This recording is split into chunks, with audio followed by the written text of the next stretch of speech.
In every human being there exists a tension between what desires and what discerns, between what clings and what surrenders. This inner divide is the site of life's greatest struggle, the ego versus the soul. In Islam, this is not merely a psychological model, it is a spiritual reality. To understand it is to begin understanding the self.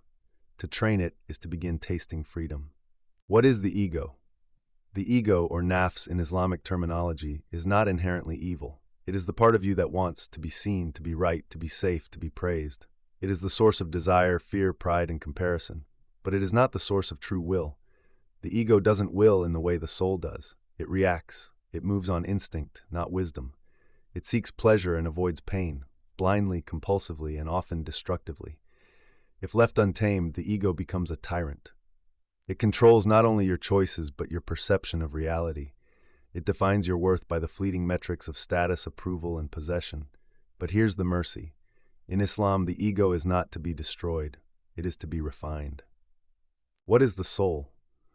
The ruh, the soul, is the breath of the divine within you. Unlike the ego, the soul does not crave validation or dominance. It longs for meaning, beauty, nearness to God. It is drawn toward truth with an innate gravity, even when covered by layers of distraction. The soul is the driver, the ego is the desire. When the driver is awake, the journey is guided. When the driver sleeps, the vehicle swerves. Islamic tradition teaches that it is the will of the soul, not the ego, that holds moral responsibility. The soul sees not only the action but the intention behind it. It doesn't merely ask, "What do I want?" It asks, "What does this lead to?" The three stages of the self. The Quran outlines a progression of the self: nafs al-amara, the commanding self; the unrefined ego, impulsive and self-serving; nafs al-lawama, the self-reproaching soul; the conscience awakens, struggle begins; nafs al-mutma'ina, the tranquil soul; the ego is tamed, the soul leads in peace. These are not static states, but dynamic stages on the path of refinement. Every human heart moves between them. Does the ego have a will? Only seemingly. In truth, the ego has drive, not will. It reacts based on instinct and conditioning. The soul, on the other hand, is the seat of true volition. It chooses with awareness, not compulsion. When we say, "I was tempted," it's the ego reacting. When we say, "I knew better but chose wrongly," it's the soul failing to assert its will. And when we say, "I chose what was right despite my desire," that's the soul in command. The ego is a wild horse. The soul is the rider. The goal is not to kill the horse, but to teach it to run in the right direction. Training the self, 8 timeless principles: muraqabah, self-watchfulness. Become the observer of your own thoughts. Ask, who is acting, my soul or my ego? Mujahada, struggle against the self. Discipline the ego through acts of restraint: fasting, patience, silence, delayed gratification. Dhikr, remembrance of God. Repetition of sacred words tunes your heart back to its origin, quieting the ego's noise. Takhali and tahali, emptying and adorning. Remove traits like envy or pride and replace them with humility, sincerity, and patience. Khalwa, intentional seclusion. Seclusion, even briefly, strips the ego of performance and reconnects the soul to silence.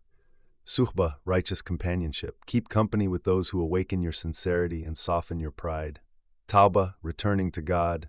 Never fear falling, only fear forgetting to return. Every stumble is a chance to deepen sincerity. Niyya, intention. Before every action, pause and ask, why am I doing this? Who is this for? Final reflection. Ego is desire, the soul is the driver. The human experience is not defined by desire alone, but by how we respond to it. The ego is desire. It is the raw, restless wanting that lives within us all. It wants to be seen, to be validated, to be fed. It reaches outward, grasping for comfort, approval, control.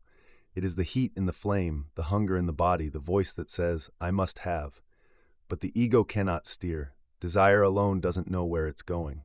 It's not wrong, it's just wild. It's energy without direction, fire without a hearth. And when desire drives, we are led not by purpose but by impulse. We swerve, we crash, we become reactive, envious, distracted, and ultimately unfulfilled, even when we get what we thought we wanted. The soul is the driver. It is the part of you that sees, the part that pauses, the part that asks, is this true? Is this good? Is this worthy? It is not afraid to delay gratification. It is not addicted to being right. It is not fueled by comparison. The soul has vision. It can see beyond the next moment, beyond the self, beyond the world. When the soul is driving, desire becomes useful. The ego's energy is no longer a tyrant, it is a servant. The fire of the ego, once destructive, becomes light that warms and illuminates. This is the essence of spiritual refinement, not to silence the ego by force, but to retrain it to follow rather than lead. Not to extinguish desire, but to teach desire what to desire. And when ego and soul walk in harmony, when the rider and the horse are one in purpose, there is a deep and lasting peace. Not the peace of comfort, but the peace of clarity. A peace that exists even in hunger, even in loss, even in trials, because the driver knows the destination and trusts the road. This is what Islam calls nafs al-mutma'inna, the tranquil soul. The ego has not disappeared. It has simply bowed to the one who made it. Return to your Lord, pleased and pleasing. Enter among my servants. Enter my paradise. That paradise doesn't just begin in the next world. It begins the moment the soul takes the wheel. So remember this, you are not your desire. You are the one who chooses where it leads. Desire is not your enemy, it's your companion, but only if you hold the reins. The ego is desire. The soul is the driver, train the one, trust the other, and drive home.